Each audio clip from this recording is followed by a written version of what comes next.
What's up, everybody? We're back again with another venture coaching session. This time we're going to be talking about WeWork. They raised $355 million at a $5 billion valuation with a 10-slide pitch deck.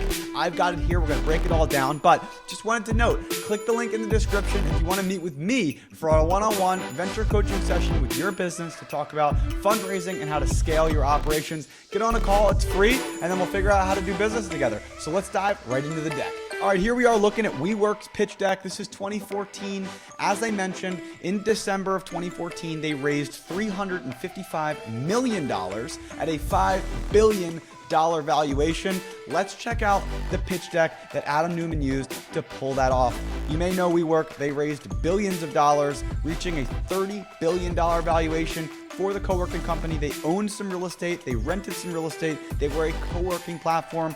Here's what investors were looking at with the pitch deck. So first slide here, right after the title slide, they go right into the company overview. I actually really like this. It gives some context for the investors of what this company is. Again, this is a later stage business. They've raised multiple funding rounds at this point. And so they already have a lot of these great opportunities to explore and express what's going on with their companies. 15,000 members for that sweet traction that we like to talk about. And then of course, revenue and revenue per member here is pretty useful. We talk about the cost per acquisition. Revenue per member is another good KPI, especially for their perspective of what's useful. Then if they can scale members, as long as the cost of acquiring a new member is less than $628, they're going to be growing in a cash flow positive way. And that's essentially the pitch here. So then they go right into financials. Again, they're not trying to hide anything here. They're trying to show that they have a successful company. However, the EBITDA is obviously very far from revenue here. Now, revenue and EBITDA are different.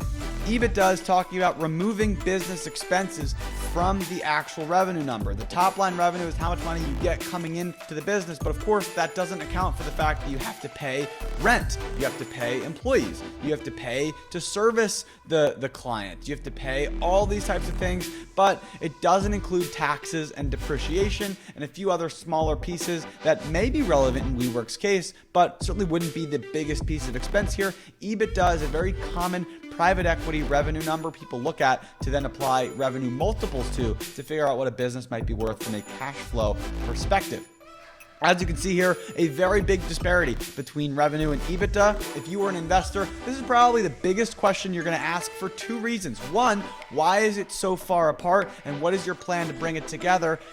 You let them answer, and then you say, well, if that's the case, why is it drifting apart? You've already raised hundreds of millions of dollars, and as you can see, the EBITDA is actually getting further away from the revenue and from a momentum perspective, which isn't a great sign from an economics of scale perspective. I think that's probably the biggest red flag in this slide, although you're seeing this good upward slope. So it's kind of a push and pull here. Some investors were in, some investors weren't. This is actually one of the biggest things that led to the downfall of WeWork is they couldn't figure out how to cover a lot of these expenses because it turns out those expenses really did not decrease at scale. They just kind of ballooned. Diving into the rest of the deck, they have a few of these slides. These are almost like title slides.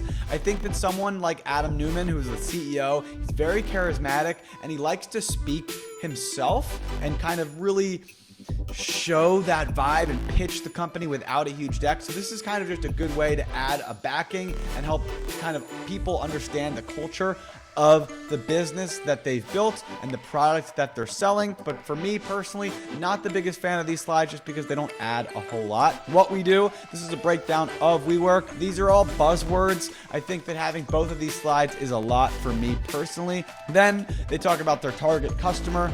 This is all about millennials redefining the workforce. So they're talking about tech-enabled entrepreneurial community sharing. That's all well and good, but it didn't change the fact that a lot of traditional business models didn't adapt to this style because they didn't have to. And it also doesn't mention the fact that entrepreneurs are pretty price sensitive. So as they tried to raise their rates, it was not great for the entrepreneurs. Then you mentioned COVID and everything else that happened to commercial real estate, and it really hurt the business. Another redirection slides, which is why, again, I think that in this type of slide, Neumann must have been pitching, must have been throwing other information out that we don't have access to make it a much more compelling pitch, because this deck is pretty devoid of detail. Then they go into their independent workforce. This is really the total addressable market slide. You see that TAM style of market, this is a way that you can describe that, right? We are targeting an independent workforce, and this is how big it is with respect to the US workforce. I think this is a way to help demonstrate the size of your market without putting a dollar sign on it, because sometimes those dollar sign slides are a bit ridiculous.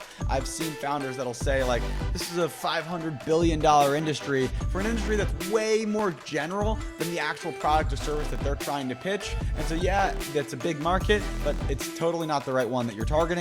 They're trying to target freelance, small business, those types of things, showing that it's growing over time and that projected growth rate is set to continue, which it did. It just didn't translate for them. So again, why I think that I needed to see a little bit more out of this deck of substance.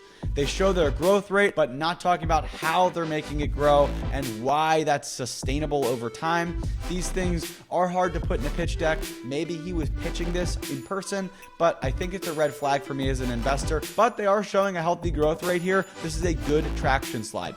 They finalized their deck with a value proposition slide. This is pitching what's actually happening here. They're showing that we don't have as many upfront costs, we don't have administrative expenses, we don't have office expenses, and that's going to translate to 25% savings. I think what crushed them was that, I mean, look, membership and rent is actually more than in the standard office space. And that ended up really hurting the cost because that membership and rent had to increase even more. I've had some experience with this. Some founders of mine have had experience with this. The rents were not comparable by a lot of metrics, and that ended up really hurting the overall experience of the office space itself. I think that a flexible term is actually something that they didn't focus on here that is very compelling to founders. Might have been an additional thing to add to this pitch, but this is where they wanted to leave the deck on. This is the last slide, so presumably this is where Newman was taking questions from investors, taking questions from outside individuals and answering questions from them.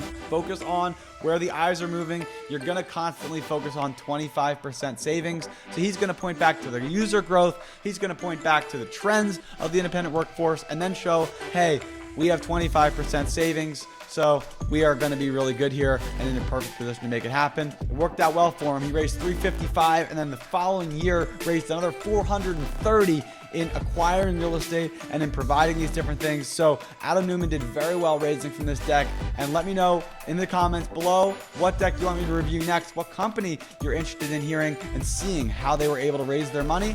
And we'll talk to you next time.